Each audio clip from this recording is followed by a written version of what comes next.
Okay, Joshua chapter 12. Now, 2 kings on the east side of the Jordan and 31 on the west are conquered by Israel. So we do have more war coming. These are other kings that are out a little bit farther out. They're trying to come out and fight Israel, and we're going to learn about them today. All right, verse 1. Now, these are the kings of the land which the children of Israel smote and possessed their land on the other side Jordan, toward the rising of the sun from the river Arnon unto Mount Hermon, and all the plain on the east.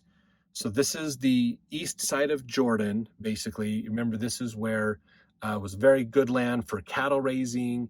So there's, let's see, half of Manasseh, Gad, and one of the other tribes just left me. But anyways, they wanted to settle over there. Originally, that wasn't the land for them, but they wanted to settle on the east side of Jordan because it'd be better for their cattle and things, while everybody else went to the west side of Jordan.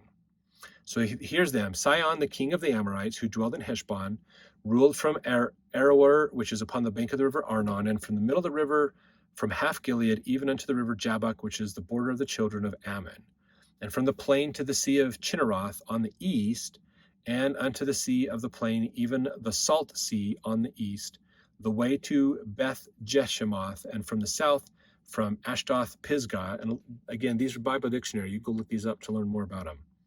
And on the coast of Og, king of Bashan, which was of the remnant of the giants that dwelt at Ashtaroth and at Edrei.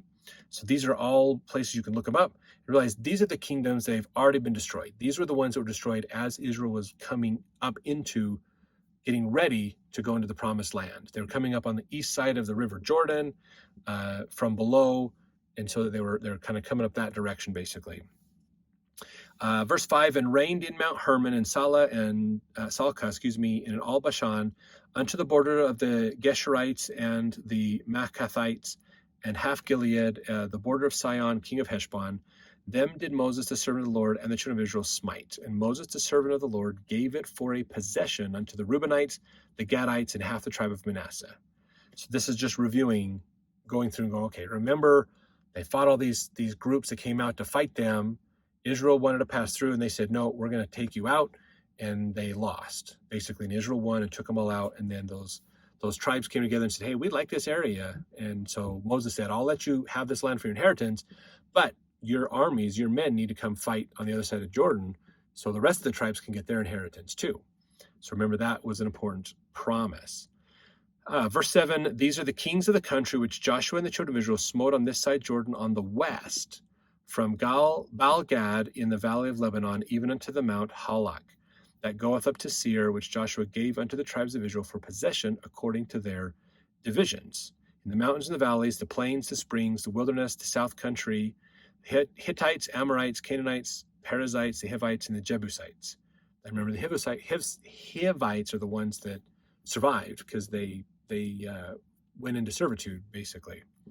The king of Jericho, king of Ai, which beside Bethel, the king of Jerusalem, king of Hebron, king of Jarmuth, of Lachish, of Eglon, Gezer, Debir, Geder, Hormah, king of Arad, king of Libnah, of Adullam, of Makkedah, the king of Bethel, king of Tapua, king of Hepher, king of Aphek, king of Lasharon, king of Madon, king of Hazor, Shimron, Meron, the king of Achspa, Tanakh, king of Medigo, Kedesh, Jokneam of Carmel, king of Dor in the coast of Dor, king of the nations of Gilgal, king of Tirzah, and all the kings 31.